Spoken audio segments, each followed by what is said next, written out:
तो दोस्तों आज हम फिर से आपके लिए लेकर आए हैं देश और दुनिया की सभी ताजा बड़ी खबरें। फटाफट एक एक कर विस्तार से आज आपको बताएंगे, तो वीडियो को अंत तक जरूर देखें। दोस्तों वीडियो बनाने में हमें काफी मेहनत लगी है, तो वीडियो को लाइक जरूर कर दें। दोस्तों पहली खबर में आपको बताएंगे कि बिहार चुनाव में बीजेपी जेडीयू का सुपड़ा साहब 138 सीटें जीतकर बिहार में बन रही है राजद कांग्रेस की सरकार। एग्जिट पोल में बीजेपी जेडीयू का तगड़ा झटका। तो वहीं आपको बताएंगे कि मुंबई हाईकोर्ट से अर्नब गोस्वामी को फिर लगा झटका। जमानत देने से कोर्ट ने किया इनकार, अब दिवाली तक जेल में ही रहेगा अर्नब। तो वहीं आपको बताएंगे कि अमेरिका के राष्ट्रपति चुनाव में जो बाइडेन ने की जीत हासिल, बुरी तरह से हारे डोनाल्ड ट्रंप, मोदी को तगड़ा झटका। तो वहीं आपको बताएंगे कि दिवाली में आतिशबाजी को लेकर बीजेपी सांसद ने दिया विवादित बयान। कहा बिना बकरा कटे मने बकरा ईद, तो फिर दिवाली में भी नहीं होगी आतिशबाजी। तो वहीं आपको बताएंगे कि बिहार चुनाव में वोट कटवा साबित हुए चिराग पासवान, बीजेपी के ही काट दरे बिहार में वोट। तो वहीं आपको बताएंगे कि शिवसेना ने फारूक अब्दुल्ला पर बोला हमला। कहा पाकिस्तान में जाकर लागू करें अनुच्छेद 370। तो वहीं आपको बताएंगे कि केजरीवाल के दिवाली पर दिल्ली में पटाखों पर बैन लगाने पर भड़के कपिल मिश्रा। कहा हिंदुओं के त्योहार पर ही केजरीवाल क्यों लगाता है बैन। तो दोस्तों सभी खबरों को विस्तार से एक एक कर बताएंगे, तो वीडियो को अंत तक जरूर देखें। कंगना रनावत ने भी कुछ बड़ी बातें कही हैं, सभी खबरों को विस्तार से बताएंगे, तो वीडियो को लाइक कर दें। इसी बीच पर तो दोस्तों पहली खबर की ओर जो बिग ब्रेकिंग न्यूज सामने निकल कर आ रही दोस्तों कि बिहार चुनाव में बीजेपी जेडीयू का सुपड़ा साहब महागठबंधन को 138 सीटों से मिल रही है जीत। जी दोस्तों आपको बता दें कि बिहार विधानसभा चुनाव में तीसरे व आखिरी चरण की वोटिंग खत्म होने के बाद तमाम एग्जिट पोल के नतीजे आ रहे हैं। एग्जिट पोल्स के ये नतीजे बीजेपी और जेडीयू के खिलाफ है, जिसके बाद मोदी और नीतीश की मुश्किलें बढ़ गई हैं। जी दोस्तों आपको बता दें कि बिहार चुनाव में रिपब्लिक भारत जन की बात करें, जिसने अपना एग्जिट पोल जारी किया है। इस एग्जिट पोल के मुताबिक 168 सीटें राजद कांग्रेस के महागठबंधन को बिहार में मिल रही हैं। वहीं अगर हम बात करें बीजेपी जेडीयू की, तो बीजेपी जेडीयू को 91 से 117 सीटें मिलने का अनुमान जताया जा रहा है। वहीं एनडीए को पीछे छोड़ते हुए महागठबंधन के खाते में 118 से 168 सीटें जा सकती हैं। तो वहीं एलजेपी को 5 से 8 सीटें मिलने का अनुमान है,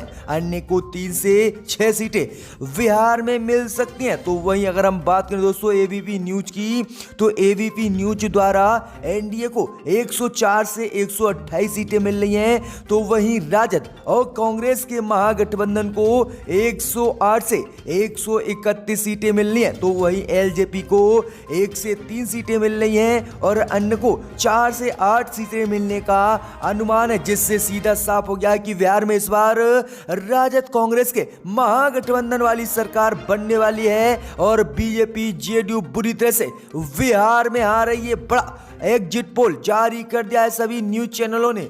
इसी बीच पर तो दोस्तों अगली खबर जो तो मुंबई हाई कोर्ट से अर्नब को फिर से लगा तगड़ा झटका। अर्नब गोस्वामी को मुंबई हाई कोर्ट ने फिर नहीं दी जमानत। जी दोस्तों आपको बता दें कि रिपब्लिक टीवी के editor in chief Arnab Goswami को एक बार फिर से मुंबई हाई कोर्ट से तगड़ा झटका लगा है।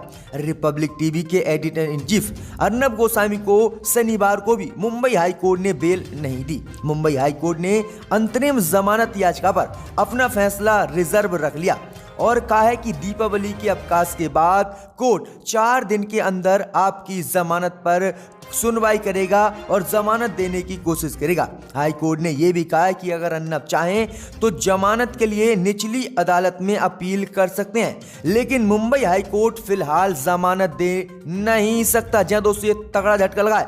अब देखते हैं कि अर्नब गोस्वामी निचली अदालत में फैसले को चुनौती देते हैं या नहीं, या फिर निचली अदालत में जो है जमानत मांगते हैं नहीं। अभी फिलहाल जमानत देने से कोर्ट ने इनकार कर दिया, तो ये तगड़ा झटका अर्नब गोस्वामी को लगा है। इसी बीच बढ़ते दोस्तों अगली खबर क्यों तो अमेरिकी राष्ट्रपति चुनाव में बुरी तरह से हारे डोनाल्ड ट्रंप जो बाइडेन बने अमेरिका के नए राष्ट्रपति। मोदी की बड़ी मुश्किलें। जी दोस्तों, आपको बता दें कि अमेरिका के राष्ट्रपति चुनाव के कड़े मुकाबले में डोनाल्ड ट्रंप को बुरी हार मिली है। डेमोक्रेट उम्मीदवार जो बाइडेन ने रिपब्लिकन उम्मीदवार और मौजूदा राष्ट्रपति डोनाल्ड ट्रंप को चुनाव में हरा दिया है, जिसके बाद मोदी को भी यह तगड़ा झटका लगा है। एसोसिएटेड प्रेस ने अमेरिकी राष्ट्रपति चुनाव के कड़े मुकाबले के बाद डेमोक्रेट उम्मीदवार जो बाइडेन को विजेता घोषित कर दिया है।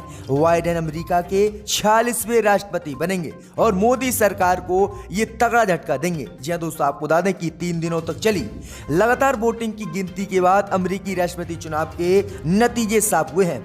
हालांकि आपको बता दें कि जो बाइडेन ने 284 सीटें जीतकर राष्ट्रपति चुनाव में जीत दर्ज की है, जबकि डोनाल्ड ट्रंप 214 ही सीट अमेरिकी राष्ट्रपति चुनाव में जीत पाए। वहीं आपको बता दें कि मोदी सरकार की अब मुश्किलें और बढ़ती हुई दिख रही हैं, क्योंकि प्रधानमंत्री नरेंद्र मोदी ने अमेरिका में जाकर डोनाल्ड ट्रंप के लिए वोट मांगे थे, लेकिन डोनाल्ड ट्रंप बुरी तरह से हारे हैं। इसलिए जो बाइडेन मोदी से काफी नाराज हैं और इनके राष्ट्रपति बनने के बाद अब मोदी की मुश्किलें बढ़ सकती हैं। तो ये बड़ी अपडेट आ रही है अमेरिका से। इसी बीच बढ़ते दोस्तों अगली खबर को तो बीजेपी सांसद साक्षी महाराज ने दिवाली को लेकर दिया विवादित बयान। कहा बिना बकरा कटे मने बकरा ईद तो फिर दिवाली में भी नहीं होगी आतिशबाजी। जी दोस्तों, आपको बता दें कि उन्नाव से बीजेपी सांसद साक्षी महाराज ने दिवाली पर होने वाली आतिशबाजी को लेकर एक बार फिर से विवादित बयान दिया है। साक्षी महाराज ने कहा है कि बिना बकरा कटे मने बकरा ईद तो फिर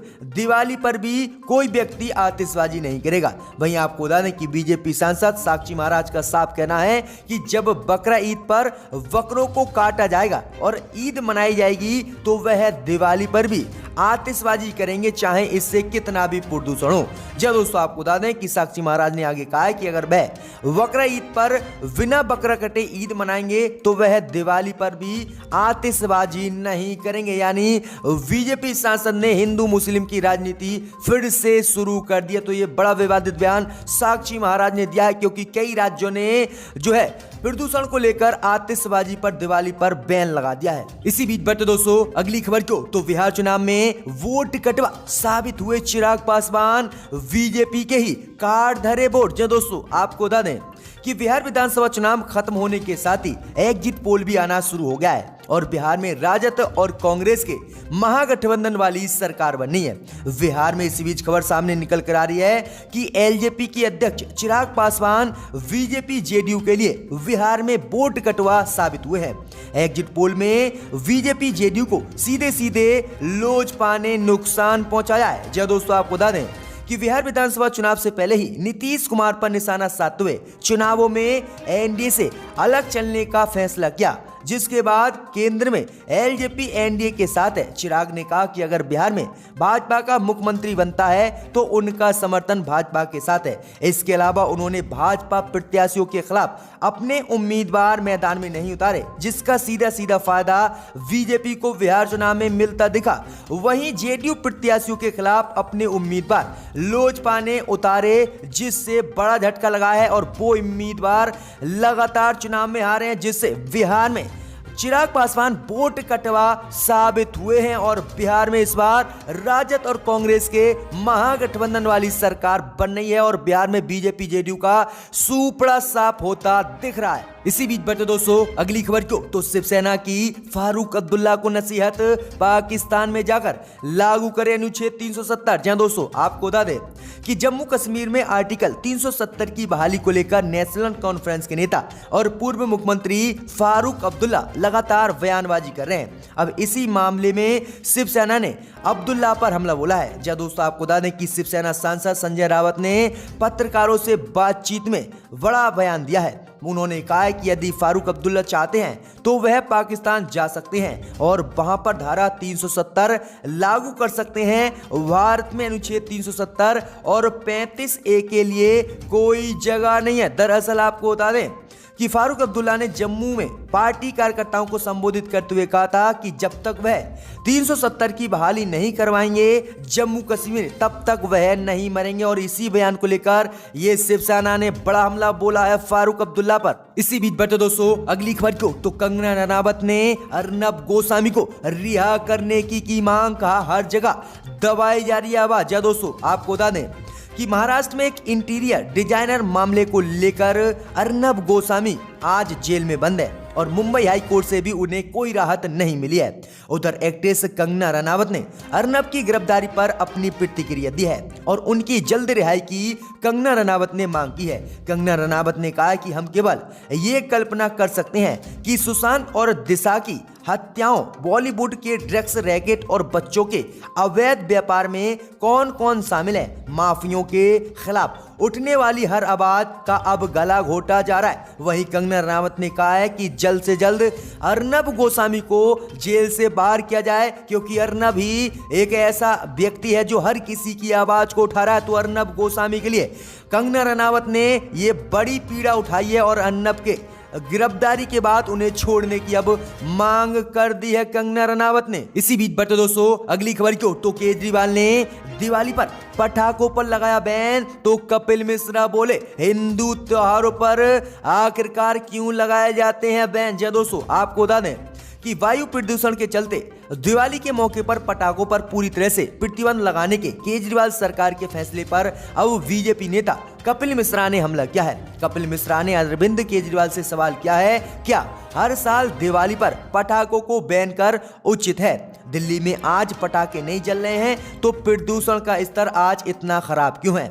आगे कपिल मिश्रा ने बीजेपी पर समर्थन लेते हुए केजरीवाल पर हमला बोला कि करवा चौथ के दिन चांद देखने के लिए एक एक घंटे जद्दोजहद करनी पड़ी और प्रदूषण अपने चरम पर था, लेकिन तब तो दिल्ली में पटाखे नहीं चल रहे थे। उन्होंने आगे कहा कि हिंदू त्योहारों पर प्रतिबंध लगाना तो आजकल फैशन बन गया है। दोस्तों ये बड़ा विवादित बयान और बड़ी बात कपिल मिश्रा ने कर दी है। आगे उन्होंने कहा है कि सरकार को हिंदू धर्म के त्योहारों पर बैन लगाना आता है। क्या कभी सरकार इस पर ऑर्डर दे सकती है कि ईद कैसे मनाई जाएगी और क्रिसमस कैसे मनाया जाएगा, लेकिन दिवाली कैसे मनाई जाएगी इसका ऑर्डर पहले ही केजरीवाल दे देते हैं। दोस्तों ये बड़ा हमला बोला है कपिल मिश्रा ने। इसी बीच बटे दोस्तों अगली खबर की ओर तो संजय सिंह ने यूपी में योगी सरकार पर बोला हमला, कहा किसान और बेटियों के लिए कब्रगाह बन गया है योगी राज। दोस्तों आपको बता दें कि उत्तर प्रदेश में आम आदमी पार्टी के राज्यसभा सांसद संजय सिंह ने मुरादाबाद में उत्तर प्रदेश की योगी सरकार पर आज जोरदार हमला बोला।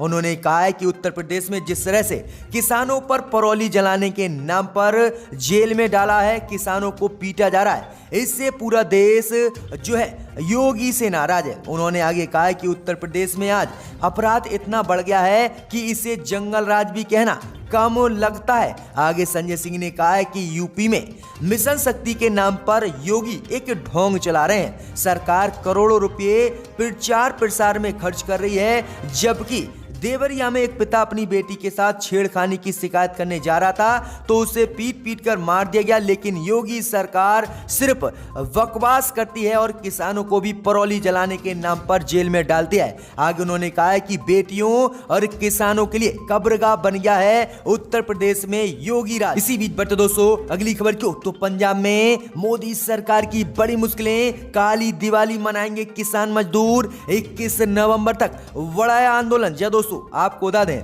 कि केंद्र के कृषि कानून से नाराज किसान मजदूर संघर्ष कमेटी की पंजाब भर में किसान मजदूर 14 नवंबर को काली दिवाली मनाएंगे। उस दिन केंद्र सरकार द्वारा कारपोरेट घरानों के पुतले फूंके जाएंगे। कमेटी के महासचिव सरवन सिंह पंधेर ने बताया है कि रेल रोको आंदोलन 21 नवंबर तक बढ़ा दिया गया है, लेकिन किसान जत्थेबंदियों रेल पटरी और प्लेटफॉर्म पर धरना न देकर स्टेशन के बाहर अलग अलग जगहों पर धरना देंगे। वहीं अगर हम बात करें दशहरा की तो दशहरा पर किसानों ने प्रधानमंत्री मोदी का रावण की जगह पुतला जलाया था, जिसके बाद पूरे देश में प्रधानमंत्री मोदी की आलोचना हुई थी। तो ये बड़ी अपडेट आ रही कि पंजाब में काली दिवाली मनाएंगे किसान मजदूर।